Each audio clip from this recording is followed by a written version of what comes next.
Hi, I'm Melissa Davis, and welcome to Hello Prime Life, where midlife isn't a crisis, it's your comeback. I'm standing near the cosmetics counter in a department store recently, and I watch a woman get completely erased in real time. She's in her mid-40s, beautifully dressed, clearly waiting to pay. The sales assistant looks right at her, then looks completely through her like she's made of glass and pivots to a 20-something woman who'd just walked up. And the woman who'd been waiting? She doesn't make a fuss. She doesn't snap, "Excuse me, I was here first." She doesn't even look annoyed. Just steps back and actually smiles. That polite, accommodating grimace we all do, as if her presence was an actual inconvenience.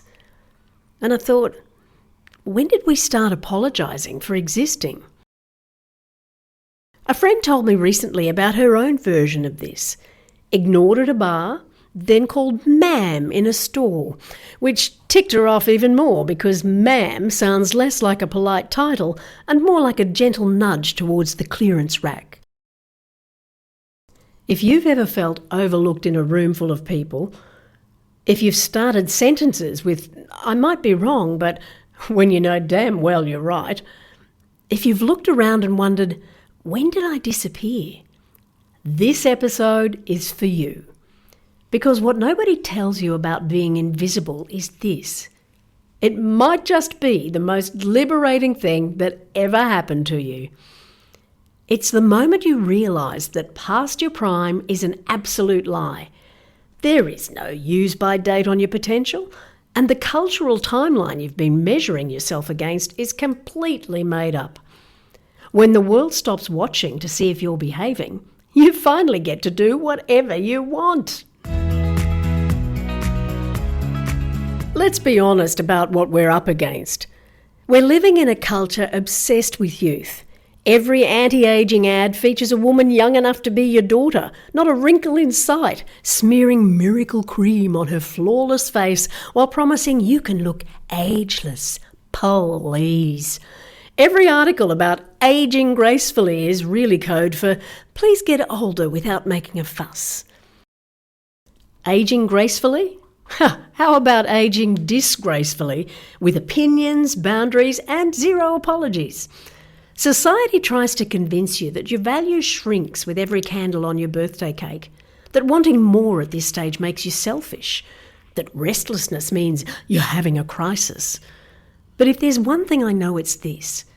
Midlife isn't a crisis unless you buy into that narrative, and I refuse to buy it, even when life gave me every reason to. I'd been a television presenter for nearly 20 years. Then suddenly, I wasn't anymore.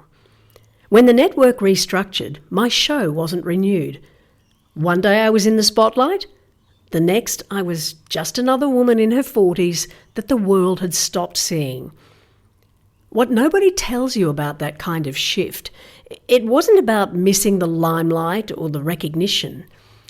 It was about losing something that had defined me for so long, something I loved, something that was important to me. For a few months, it flattened me. I felt gutted, sad, embarrassed, like I'd been cast adrift from something I'd been part of for a big chunk of my life. I questioned everything, my value, my relevance, whether I still had anything worth saying. And the part I didn't tell anyone at the time? I felt foolish that I was struggling with it. I'd tell myself, "You're smart, you're capable, you've navigated harder things than this. Why can't you just move on?" But grief doesn't care about your resume, and losing something that defined you for 20 years doesn't respond well to pep talks. I had to let myself be gutted before I could figure out what came next. But somewhere in that mess, a quiet realisation began to take hold. My identity might have been stripped, but my competence hadn't. Society might have stopped seeing me, but my bankable skills, my standing in the community, and my network didn't just vanish because a network executive made a phone call. I wasn't starting from zero. I was starting from a mountain of hard-won experience. So I stopped looking at what I'd lost and started looking at what was still in my hands. That's when it crystallised for me. Being sidelined by circumstances is one thing. Staying sidelined is a choice. Society wanted me to believe I was past my prime. But I was just getting started. For a while, I kept a low profile, licked my wounds, told myself I was regrouping. But honestly, I was hiding. Hiding from the uncertainty, from having to prove myself again, from the possibility that maybe the world had moved on without me. So what happened when I stopped hiding? I pivoted into marketing, then built my own agency, big ideas. From the outside, I was back. But in reality, I just traded one spotlight for a different kind of stage.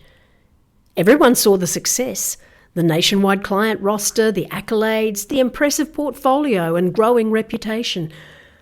But nobody saw the cost. Inside, I was drowning. Every yes to a new client meant a no to something else, usually me. Every project that landed meant another evening, another weekend, another piece of my life handed over to someone else's priorities. I'd proven I could build something from scratch, but I'd forgotten to ask, was I building the life I actually wanted? The answer was no. I was back to being always on for everyone else, while slowly disappearing to myself. Sound familiar? A successful business, sure, but one that was consuming me instead of serving me. And no life. I'd escaped one cage and built another, this time with my own hands. So I made different choices. I downsized. I reclaimed my time. And I finally gave life to the idea that had been buried in all the busyness, helping women who felt exactly like I had felt. That idea became Hello Prime Life. And here's the plot twist nobody mentions about this stage of life. The system wants you to believe you've run out of time, so you'll quietly step back and make way for the next shiny thing.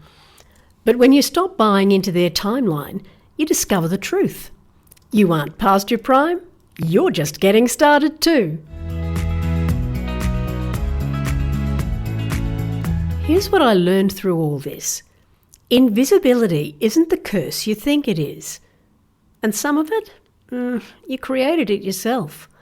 Not because you wanted to vanish, but because staying visible in a world that values youth meant constantly performing, constantly proving, constantly making yourself convenient. At some point, you stopped performing. You finally recognised that the game was rigged. And when you stopped playing by their rules, that's when you could finally play by your own. Turns out being invisible to a culture that thinks anti-aging is an actual goal isn't a curse. It's your superpower. It means you can stop the exhausting work of being palatable. You can be the woman in the meeting who doesn't smile to make a difficult man feel more comfortable. You can be the woman who stops apologising for her own expertise or wants or needs. When you're no longer performing for approval, you finally have the breathing room to be your most honest self. 3 things become possible. 3 superpowers that youth never gave you. First, you finally know what you don't want. Remember your 20s? All those infinite possibilities stretched out in front of you. All that experimenting with careers, relationships, versions of yourself that never quite fit. The experimenting is done. You know what drags you down and what lights you up. For me, that meant recognising that a successful business that was draining me wasn't actually success at all. That clarity didn't come from soul-searching or vision boards. It came from living long enough to know the difference. When you make changes now, you're not throwing darts in the dark.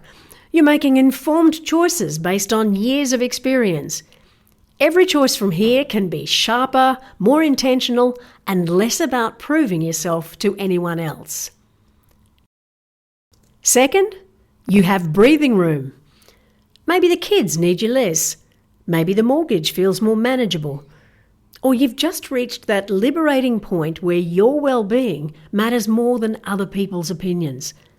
Whatever the reason, midlife often comes with a superpower younger you didn't have: the ability to say no without explaining yourself. You're done bending yourself out of shape, done bending your life around other people's expectations, done making everyone else comfortable while you fade quietly into the background. That freedom? That's the breathing room you didn't have at 25.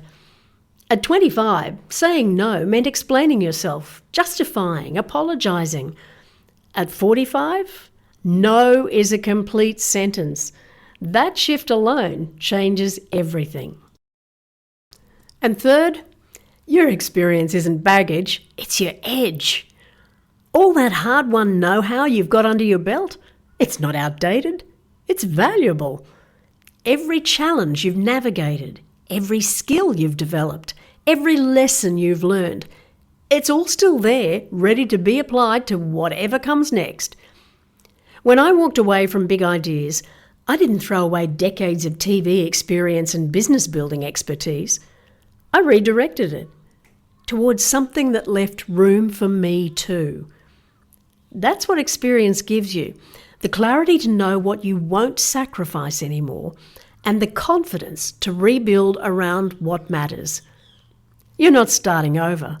You're finally using everything you know to build something that fits who you are now. The bonus? When you're invisible to people who don't matter, you can get away with all kinds of things. You can wear what you want, say what you think, try things that terrify you, fail spectacularly and laugh about it. Because the people judging you, they stopped seeing you anyway. So why are you still performing for them?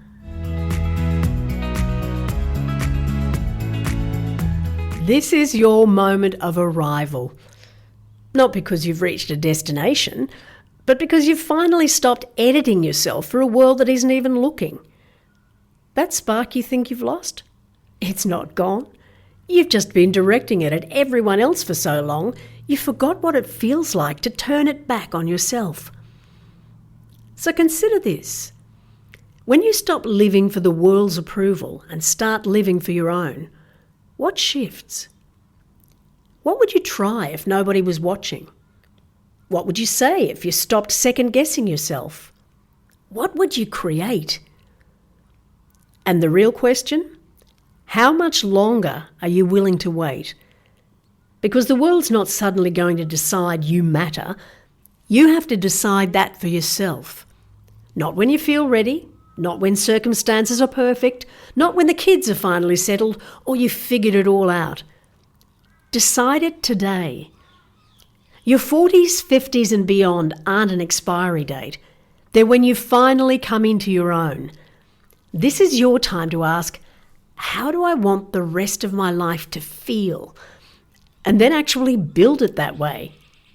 We're not here to spend the next 30 years fading into the sunset wearing Spanx and sensible shoes. We deserve to be seen, heard, and delightfully inconvenient. So decide, right now, what's the one thing you've been putting off that deserves your attention? Not someday, today. If you're ready to stop settling and start thriving, here's where to begin. Take the free Hello Prime Life quiz. It's designed specifically for women in midlife and will show you whether you're currently thriving, striving, or just surviving, and what your next step should be. You'll find the link in the show notes. Here's your prime power move this week. Write down one thing you're tolerating that's slowly draining your self-belief. Then ask yourself, what's one boundary I could set, one conversation I could have, or one change I could make this week to plug that leak? Not next month, this week. Next week, we're talking about how to actually navigate reinvention without torching your entire life. Because change doesn't have to be dramatic to be real. Until then, remember, midlife isn't the end of your story. It's the plot twist that makes everything interesting. Now go grab life by the love handles. Thanks for listening, and I'll catch you next week.